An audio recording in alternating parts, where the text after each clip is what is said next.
Hi everyone, रसायन दुनिया में सभी का स्वागत करती हूँ। देखिए बीएससी थर्ड ईयर में जो हमारा टॉपिक चल रहा है वो चल रहा है डाइसैकेराइड्स। और डाइसैकेराइड्स में से एक डाइसैकेराइड है सुक्रोज, वो हम कंप्लीट कर चुके हैं। उसके बाद जो सेकंड डाइसैकेराइड अपना आता है माल्टोज। ठीक है, सेकंड हमें कौन सा पढ़ना है? माल्टोज पढ़ना है। माल्टोज में हम क्या क्या पॉइंट्स पढ़ेंगे वो चीज मैं पहले एक बार थोड़ा सा समअप करा देती हूँ कि क्या क्या हमें पढ़ना है। ठीक है, तो फर्स्ट पॉइंट देखिए, हम सबसे पहली चीज तो क्या देखते हैं, यहाँ से जो केमिकल फॉर्मूला होता है वो देखते हैं। केमिकल फॉर्मूला के बाद यहाँ पे जब हम कराएंगे माल्टोज का हाइड्रोलिसिस तो यहाँ से कौन कौन सी मोनोसैकेराइड यूनिट्स हैं वो ऑब्टेन होंगी, वो चीज हमें देखनी है। उसके बाद जो नेक्स्ट पॉइंट आता है वो चीज हमें ये देखनी है कि माल्टोज इज लेवोरोटेटरी और डेक्स्ट्रोरोटेटरी शुगर, तो ये चीज हमें फाइंड आउट करनी है। उसके बाद next point, it is a non reducing sugar और रिड्यूसिंग शुगर, ये चीज भी हमें फाइंड आउट करनी है। उसके बाद इट विल शो म्यूटा रोटेशन और नॉट, ये चीज भी हमें फाइंड आउट करनी है। ठीक है, तो यहाँ पे हमें बहुत सारे पॉइंट्स हैं जो फाइंड आउट करने हैं, तो चलिए वन बाय वन करके हम माल्टोज का स्टडी है वो स्टार्ट करते हैं। फर्स्ट ऑफ ऑल सबसे पहला जो इंपॉर्टेंट पॉइंट होता है वो होता है केमिकल फॉर्मूला। केमिकल फॉर्मूला की यदि मैं बात करूं तो माल्टोज है, उसका केमिकल फॉर्मूला है डाइसैकेराइड है अपना। ठीक है, डाइसैकेराइड तो फॉर्मूला है वो बिल्कुल किसके सिमिलर होने वाला है, यहाँ से सुक्रोज के सिमिलर होने वाला है। ठीक है, तो यहाँ से भी फॉर्मूला वो क्या होता है, C12H22O11 होता है। माल्टोज का केमिकल फॉर्मूला क्या होता है, C12H22O11 होता है। जब हम कराते हैं इसका हाइड्रोलिसिस, हाइड्रोलिसिस कैसे कराएंगे, या तो हमें क्या लेना होता है, डाइल्यूट एसिड लेना होता है। ठीक है, या तो हम क्या ले सकते हैं, डाइल्यूट एसिड ले सकते हैं, या फिर डाइल्यूट एसिड के प्लेस पे क्या ले सकते हैं, माल्टेज एंजाइम ले सकते हैं। ठीक है, डाइल्यूट एसिड के प्लेस पे हम क्या रख सकते हैं, माल्टेज एंजाइम रख सकते हैं, तो भी यहाँ से हाइड्रोलिसिस है वो हो जाता है। आपको इन दोनों में से कोई एक चीज है वो लेनी होती है, आइदर माल्टेज और HCl। HCl है वो हमें डाइल्यूट फॉर्म में लेना होता है। अब इसके बाद देखिए, यहाँ से जब हाइड्रोलिसिस होता है तो दो मोनोसैकेराइड यूनिट्स ऑब्टेन होती हैं, दो मोनोसैकेराइड यूनिट्स ऑब्टेन हो रही हैं, that's why it is known as disaccharide. इतनी चीज तो क्लियर हुई। तो यहाँ से जो दो मोनोसैकेराइड यूनिट्स ऑब्टेन हो रही हैं, दोनों का केमिकल फॉर्मूला इक्वल होता है, C6H12O6 होता है। अब यहाँ से जो ऑब्टेन होने वाली दोनों ही मोनोसैकेराइड यूनिट्स हैं वो कौन सी होती हैं, ग्लूकोज की होती हैं।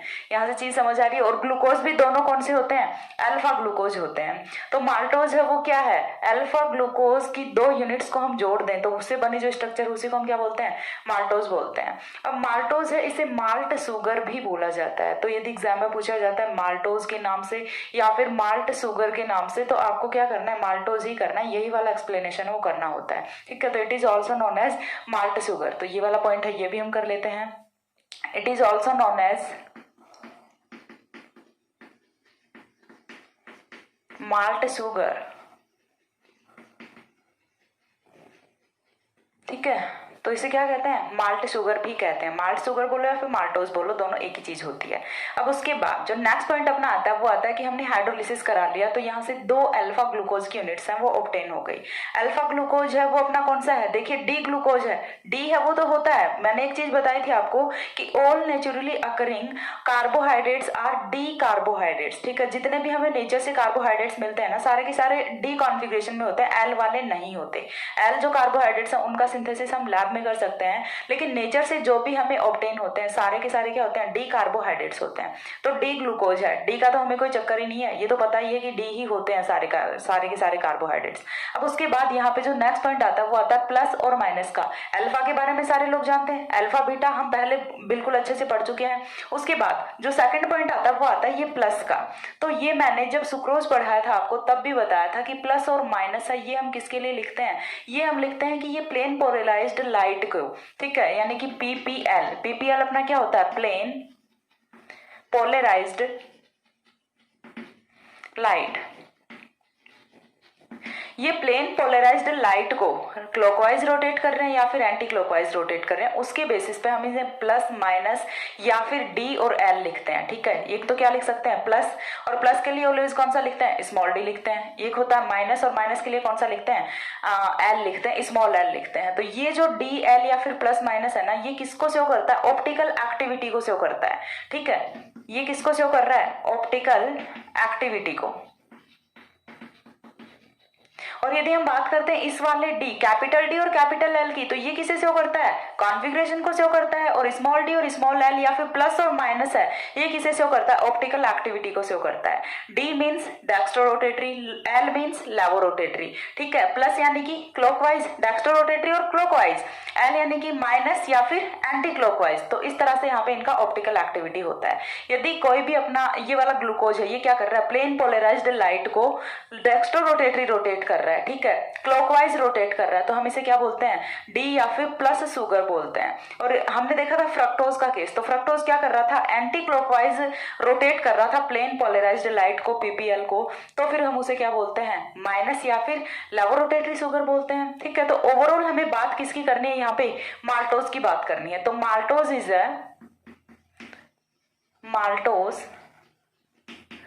a dextrorotatory sugar.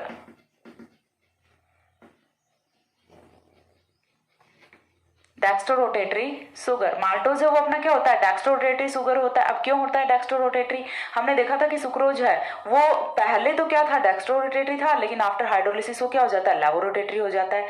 लेकिन यहाँ पे ऐसा कुछ नहीं होता, माल्टोज है वो हाइड्रोलिसिस से पहले भी डेक्स्ट्रोरोटेटरी होता है और हाइड्रोलिसिस के बाद भी डेक्स्ट्रोरोटेटरी होता है। रीजन क्या होता है, क्योंकि यहाँ पे दोनों ही जो ग्लूकोज यूनिट्स हैं वो प्लस फॉर्म में प्रेजेंट होती हैं और दोनों मोनोसैकेराइड यूनिट्स हैं वो same. That's why maltose is dextrorotatory before hydrolysis and also after the hydrolysis, ठीक है। तो यहाँ पे इसका जो ये जो भी प्लेन पोलराइज्ड लाइट को चेंज करने का जो भी डायरेक्शन होता है वो चेंज नहीं होता, सेम ही रहता है, पहले भी डेक्स्ट्रोरोटेटरी रहता है, बाद में भी डेक्स्ट्रोरोटेटरी रहता है, यानी कि क्लॉकवाइज ही रोटेट करता है, इसका सॉल्यूशन भी और ये खुद भी, ठीक है। थर्ड पॉइंट यहाँ से क्या आता है अपना, maltose is a white crystalline solid, क्यों, क्योंकि शुगर है, और शुगर्स के केस में तो हम पहले ही लिख चुके हैं ना ये पॉइंट, जब हमने क्लासिफिकेशन किया था उसी टाइम पे हमने देख लिया था कि all sugars are white crystalline solids, ठीक है। तो व्हाइट क्रिस्टलाइन सॉलिड होता है। अब उसके बाद जो इंपॉर्टेंट पॉइंट होता है वहां से यहाँ से ये होता है कि maltose is soluble in water and insoluble in ether and alcohols, ठीक है। तो माल्टोज वाटर सॉल्युबल, ठीक है, it is water soluble whereas insoluble in ether and alcohols, ठीक है।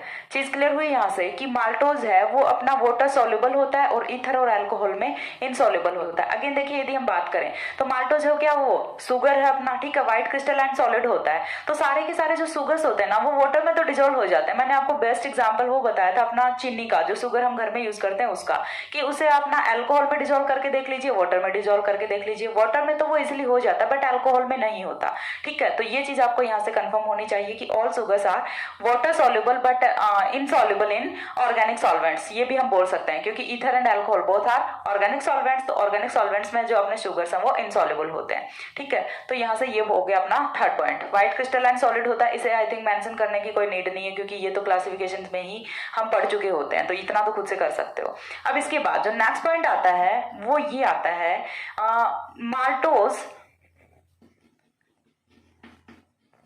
Maltose is a reducing sugar. Maltose is a reducing sugar. ये वाला point है, ये यहाँ से बहुत ही इंपॉर्टेंट है और ये कब समझ आएगा, जब हम पहले स्ट्रक्चर को समझेंगे। तो maltose is a reducing sugar. अब हमें ये तो हमने ये बोल दिया कि रिड्यूसिंग सुगर है, लेकिन कैसे मान लेंगे रिड्यूसिंग सुगर है, तो मानना पड़ेगा क्योंकि it will reduce, because it reduce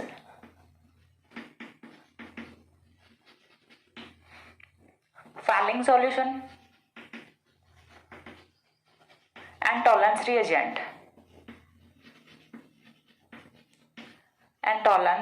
reagent ठीक है। तो यहाँ पे जो अपना माल्टोज होता है वो रिड्यूसिंग शुगर होता है, बहुत ही इंपॉर्टेंट पॉइंट है। हमने देखा था सुक्रोज को, sucrose is a non reducing sugar, ठीक है।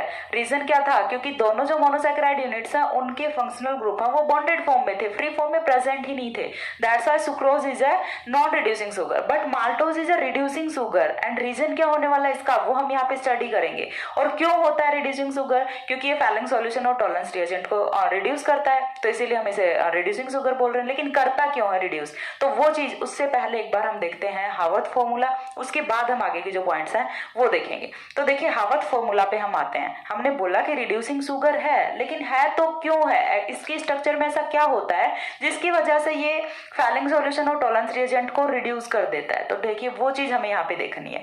स्ट्रक्चर की यदि मैं बात करूं तो स्ट्रक्चर में देखिए हमने क्या लिया हुआ है, 2 अल्फा ग्लूकोज की यूनिट्स ली हुई हैं, यानी कि दोनों की दोनों यूनिट्स हैं वो कौन सी हैं, अल्फा ग्लूकोज हैं। और अल्फा ग्लूकोज यूनिट्स हैं वो उनका यहाँ पे बॉन्डिंग है वो किस तरह से होता है वो चीज इंपॉर्टेंट है करनी है।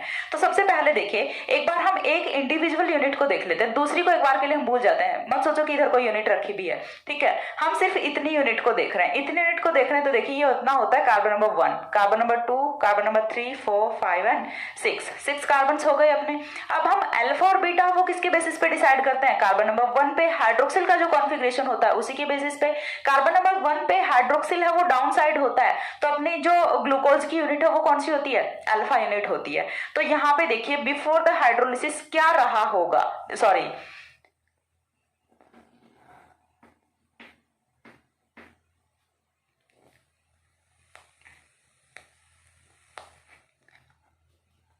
तो यहाँ पे देखिए बिफोर द बॉन्ड फॉर्मेशन यहाँ पे क्या रहा होगा, यदि मैं बॉन्ड फॉर्मेशन से पहले की बात करूं तो यहाँ पे कुछ ऐसा रहा होगा, ये वाली हाइड्रोक्सिल यूनिट है अपनी कुछ ऐसे रही होगी, ठीक है। यहाँ पे अब हमने बात कर ली एक इंडिविजुअल यूनिट की, इतनी चीज समझ आई कि ये अपना कौन सा अल्फा ग्लूकोज है। अब चलते हैं दूसरी यूनिट पे, दूसरी यूनिट भी हमने रखी हुई है। तो दूसरी यूनिट की हम बात करें तो अगेन देखिए अल्फा ग्लूकोज है अपना, कहां से पता चल रहा है, कार्बन नंबर 1 से पता चल रहा है। कार्बन नंबर 1 हो गया, 2, 3, 4 एंड 5 एंड 6, ठीक है, 6 कार्बन हो गए।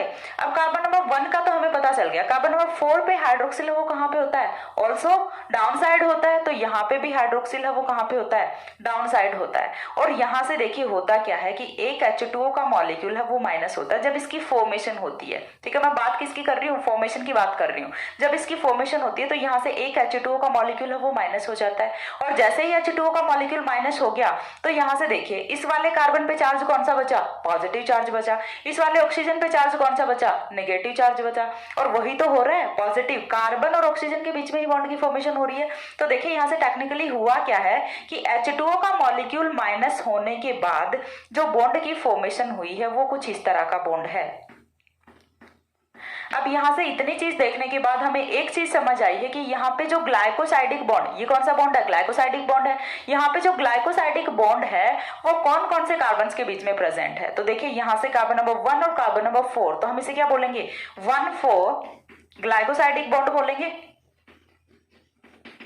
1,4 ग्लाइकोसाइडिक बॉन्ड। तो यहाँ पे यदि पूछ लिया जाता है कि which type of glycosidic bond present in maltose, तो कौन सा होता है, 1,4 glycosidic bond present in maltose, that's why it is behaves as reducing sugar. और ये जो 1,4 ग्लाइकोसाइडिक बॉन्ड होता है ना, यही इसकी रिड्यूसिंग नेचर का रीजन होता है। कैसे होता है वो चीज और देख लेते हैं। देखिए यहाँ से यदि हम बात करें इस वाले ग्लूकोज की, तो इस वाले ग्लूकोज का तो कार्बन नंबर 1 पे ही होता है फंक्शनल ग्रुप एल्डिहाइडिक। अब ये जो एल्डिहाइडिक है ये तो बॉन्डेड फॉर्म में है, तो ये तो नहीं करने वाला रिडक्शन। तो ये वाला जो पार्ट होता है हम इसे क्या बोलेंगे, नॉन रिड्यूसिंग पार्ट बोलेंगे, ठीक है। ये तो रिडक्शन नहीं करेगा ना, और रिडक्शन नहीं कर रहा तो हम इसे क्या बोलेंगे, नॉन रिड्यूसिंग पार्ट बोलेंगे। लेकिन हम चलते हैं दूसरे वाले ग्लूकोज की यूनिट पे। दूसरे वाले ग्लूकोज की यूनिट में यदि हम देखें तो यहाँ से कौन सा कार्बन बॉन्डेड फॉर्म में, carbon number 4, but carbon number 1 instead in free form, ठीक है। यहाँ पे जो कार्बन नंबर 1 है वो फ्री फॉर्म में ही प्रेजेंट है, और फ्री फॉर्म में प्रेजेंट है दैट मीन्स यहाँ पे क्या है, अपना एल्डिहाइडिक ग्रुप है। एल्डिहाइडिक ग्रुप ओपन फॉर्म में प्रेजेंट है, तो ये क्या करेगा, फैलिंग सॉल्यूशन और टॉलरेंस रिएजेंट को रिड्यूस करेगा। तो जो अपना माल्टोज है वो रिड्यूसिंग शुगर होता है, किसकी वजह से, एक जो ग्लूकोज की यूनिट होती है उसकी वजह से। एक ग्लूकोज यूनिट होती है वो तो नॉन रिड्यूसिंग होती है, और दूसरी है वो रिड्यूसिंग होती है। तो रिडक्शन कौन करता है, ये वाले ग्लूकोज यूनिट करती है। तो इसे हम क्या बोलते हैं, रिड्यूसिंग पार्ट ऑफ माल्टोज। ये क्या होता है, रिड्यूसिंग पार्ट होता है। चीज क्लियर हुई। और क्यों होता है, इस एक कार्बन की वजह से होता है। ये कौन सा होता है, अपना फंक्शनल ग्रुप वाला कार्बन होता है जो कि फ्री फॉर्म में प्रेजेंट है, और फ्री फॉर्म में प्रेजेंट है तो ये टॉलरेंस रिएजेंट और फैलिंग सॉल्यूशन का रिडक्शन करेगा। और इसीलिए ये वाला जो पार्ट है ये रिड्यूसिंग पार्ट होता है, और ये वाला पार्ट जिसका कार्बन नंबर 1 बॉन्डिंग फॉर्म में होता है वो तो नॉन रिड्यूसिंग पार्ट होगा, और जिसका कार्बन नंबर 4 बॉन्डिंग फॉर्म में होता है वो कौन सा होगा, रिड्यूसिंग पार्ट होगा। इतनी चीज यहाँ से क्लियर हुई। तो यहाँ से देखिए हमने क्या देखा, maltose is a reducing sugar, और रिड्यूसिंग शुगर क्यों है? Because it reduce falling solution and tolerance reagent, इसकी वजह से तो ये रिड्यूसिंग है। लेकिन इसकी स्ट्रक्चर में ऐसा क्या होता है कि ये रिडक्शन कर रहा है? तो स्ट्रक्चर को मैंने यहाँ पे अच्छे से डिस्क्राइब किया है कि क्यों माल्टोज का जो स्ट्रक्चर है या फिर माल्टोज जो शुगर है वो फैलिंग सॉल्यूशन और टॉलरेंस रिएजेंट को रिड्यूस करती है। तो उस चीज के पीछे का रीजन क्या है? यहाँ से ये फ्री फॉर्म वाला एल्डिहाइड ग्रुप है। तो यहाँ से हावर्थ स्ट्रक्चर है वो भी हमने कंप्लीट कर ली, और इसकी रिड्यूसिंग नेचर है वो भी हमने कंप्लीट कर ली। अब इसके बाद इसका IUPAC नेम है वो और देख लेते हैं। तो यहाँ से देखिए अल्फा डी ग्लूकोपाइरेनोसिल, ठीक है। यहाँ से देखिए जो पहली वाली यूनिट है अपनी ग्लाइकोसाइडिक बॉन्ड में 2 यूनिट्स हैं कार्बोहाइड्रेट की, वो यहाँ पे जुड़ी हुई हैं। तो अपनी जो पहली वाली यूनिट है वो भी कौन सी है? पायरेन ही है। पायरेन क्यों है? क्योंकि 6 मेंबर्ड रिंग है जिसमें ऑक्सीजन हेटेरोएटम है, तो हम इसे क्या बोलते हैं? पायरेन बोलते हैं। तो पहली वाली यूनिट है वो भी कौन सी है? अल्फा डी ग्लूकोपाइरेनोसिल है। और जो सेकंड वाली यूनिट है वो भी कौन सी है? पायरेन ही है, जिसे हमने पायरेनोस लिखा है, डी पायरेनोस। ये भी पायरेन है, क्यों? क्योंकि ये भी ग्लूकोज है, 6 मेंबर्ड हेटेरोसाइक्लिक कंपाउंड है जिसमें हेटेरोएटम ऑक्सीजन होता है, तो जिसे हम क्या बोलते हैं? पायरेन बोलते हैं। तो दोनों ही जो रिंग्स हैं वो पायरेन रिंग है वो प्रेजेंट होती हैं, ठीक है। इतनी चीज यहाँ से क्लियर हुई। तो ये हो गया हावर्थ स्ट्रक्चर के बारे में। अब जो नेक्स्ट पॉइंट यहाँ से आता है वो आता है, हमने देखिए रिड्यूसिंग नेचर के बारे में देख लिया। तो यहाँ पे नेक्स्ट पॉइंट आता है maltose shows mutarotation. Maltose shows mutarotation, ये चीज बड़ी इंपॉर्टेंट है। यहाँ पे देखिए हमने म्यूटा रोटेशन का कॉन्सेप्ट कहाँ पे पढ़ा था? ग्लूकोज में पढ़ा था। हमने पढ़ा था कि ग्लूकोज शोज म्यूटा रोटेशन, क्यों? क्योंकि ग्लूकोज है वो 2 आइसोमेरिक फॉर्म में प्रेजेंट होता है इन अल्फा एंड बीटा। तो इसी तरह से माल्टोज अपना वो भी 2 आइसोमेरिक फॉर्म में प्रेजेंट होता है, अल्फा और बीटा में। और अल्फा और बीटा में यदि कोई भी कार्बोहाइड्रेट अपना प्रेजेंट है तो वो म्यूटा रोटेशन को तो शो करेगा, ठीक है। तो यहाँ से माल्टोज है वो भी यहाँ पे म्यूटा रोटेशन रिप्रेजेंट करता है, म्यूटा रोटेशन शो करता है, ठीक है। तो ये यहाँ पे हमने कुछ पॉइंट्स हैं वो लिखे हैं अबाउट माल्टोज। तो ये माल्टोज के सारे पॉइंट्स हो गए, काफी इंपॉर्टेंट है, ये आपको पढ़ लेने चाहिए, साथ साथ अपने नोट्स में मेंशन कर लेना इनको, ठीक है। इसके बाद इसके बाद हमने यहाँ पे क्या लिखा कि माल्टोज जो म्यूटा रोटेशन, माल्टोज जो म्यूटा रोटेशन को शो करता है, बट म्यूटा रोटेशन को शो करेगा तो इसके अल्फा आइसोमर, बीटा आइसोमर और इक्विलिब्रियम पे इसका जो स्पेसिफिक रोटेशनल एंगल होता है उसके लिए वैल्यूज है वो कितनी होती है, वो चीज हमें यहाँ पे देखनी है, ठीक है। तो उसके लिए देखिए यहाँ पे यदि हम बात करें, हमने सेम जो स्टडी है वो किसमें की है? ग्लूकोज में की है। तो यहाँ पे हम क्या लिखेंगे? अल्फा आइसोमर लिख लेंगे, ठीक है। ये अपना क्या हो गया? अल्फा माल्टोज हो गया। इक्विलिब्रियम पे होगा, ठीक है, यहाँ पे माल्टोज, और इधर इक्विलिब्रियम पे कौन होगा? Beta maltose.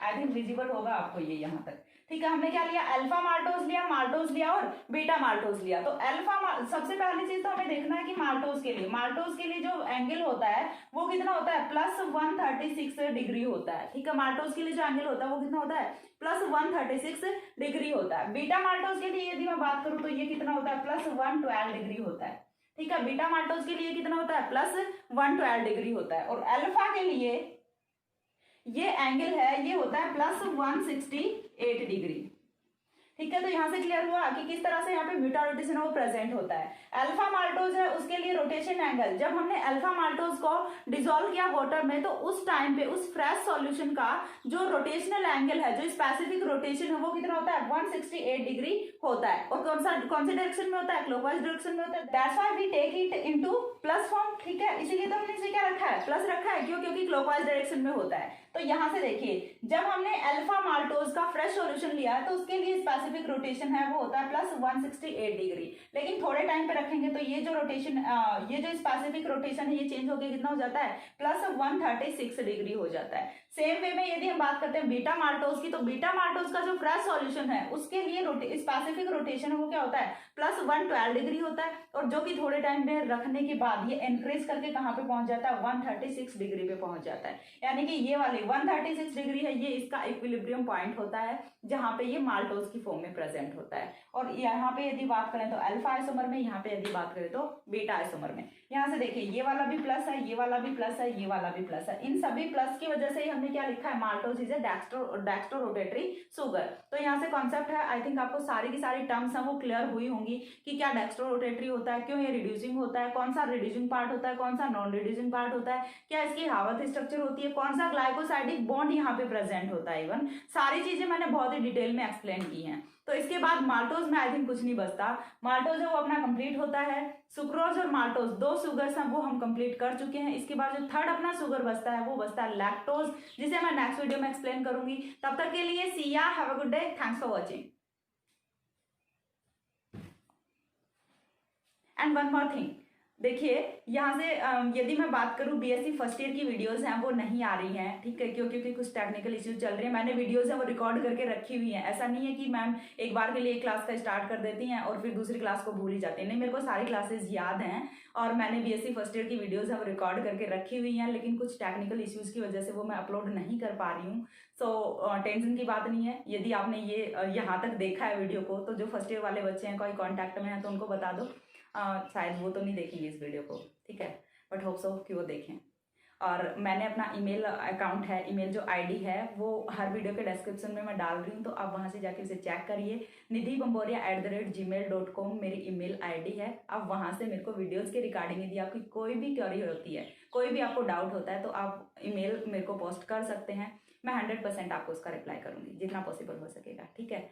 सो तब तक के लिए सी या, have a good day, thanks for watching.